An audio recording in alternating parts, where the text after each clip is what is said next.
Good evening. Welcome to Doodad Dave's Record Reviews. This is my second review. We're going to Y, because last week we did Z. And who would we have for Y but Yes? I have a second pressing of this in back of this, which I'll tell you about. So let's talk a little about Yes. I first saw them in 1974 in February. I went to both of the concerts. It was at Madison Square Garden. They did all of this album, Close to the Edge. They also did Tales from Topographic Oceans. They encored with Roundabout. I remember it very well because I went both nights. It was stunning, really, really great.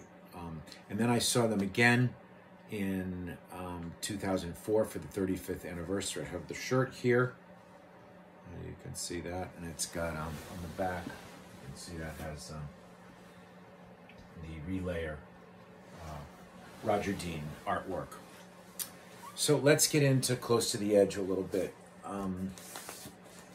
It was an album that came out in 1972, so this year, fittingly, is the 50th anniversary of the album. It had the great John Anderson on vocals, Chris Squire on bass, Steve Howe on guitar, Bill Bruford on drums at this time. When I saw Yes the first time, Alan White, who also played with John Lennon, of course, had replaced Bruford. Bruford had left for King Crimson at that point, another great progressive rock band. Yes is probably my favorite progressive rock band. I was thinking before I photographed tonight that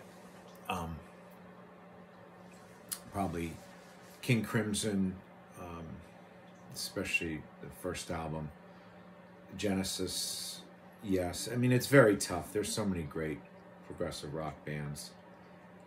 Pink Floyd is sometimes called progressive rock. Anyway, back to Close to the Edge. I digress. Recorded and engineered by the great Eddie Offord, did the production on it.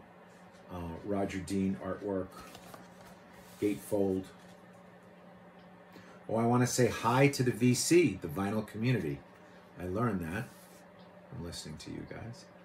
So Chris Squire on bass, Bruford on drums, Rick Wakeman on the keyboards, let's not forget him, John Anderson on the vocals, and Steve Howe on the wonderful guitar work. So this album was inspired by Siddhartha, the Hermann Hesse novel. Has some very in-depth lyrics. The first side is all the Close to the Edge suite. The second side has And You and I, and then Siberian Khatru. When I saw them in 2004, they reversed the order. Started with Siberian Khatru, and then did And You and I and Close to the Edge. Actually, that was in 74. Got those mixed up. I was looking over the set list. That was a terrific show. They also played Roundabout. They played Roundabout at both shows. They did Long Distance Runaround. They did America. They did I've Seen All Good People. The 35th anniversary, they encored with Starship Trooper. So I don't know how many of you guys, have seen that, Yes fans. Fragile gets, which was the album before this in 1971, gets a lot of press.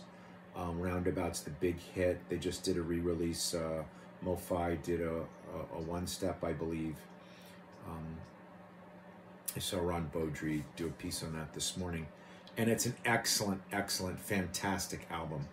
But this album, I feel like, took it to another level. It's just the playing, the confidence, the composition, just to have one whole suite on one side. Very, very aggressive, progressive, and eclectic. So I like it a lot. What else do I want to say about this record? So I was looking up, evidently, this, I show you the gatefold, or rather the sleeve. At the end of my day, I was working today, so if I mess a few things up, you'll bear with me. It has the lyrics on it. And in the dead wax, there's a GP, AT. So evidently George Piros was the master engineer on this. Who knew? I just found that out tonight. And I have another copy over here. I won't show you because it's in a Karla Bonoff sleeve. I'm going to get nice sleeves for my records. I have those. I'm going to order those on the way. But I love these sleeves. I will keep these sleeves because they have, you know, the lyrics. So George Piros evidently mastered this. So this is probably one of the original pressings, if not the original pressing from 1972. So that's pretty much, yes, close to the edge in a nutshell. Next week I have to do X. I'm not sure exactly what I'm going to do for X, but I'll come up with something. I will be creative. And that's pretty much it for the review for Close to the Edge for tonight. I hope you enjoyed it. I might do a couple albums in a row. And thank you all for listening, and hi to the vinyl community. I'm very excited to do these record reviews and share them with you and put them on the vinyl community. And yeah, keep listening. All right, take care. Have a good night.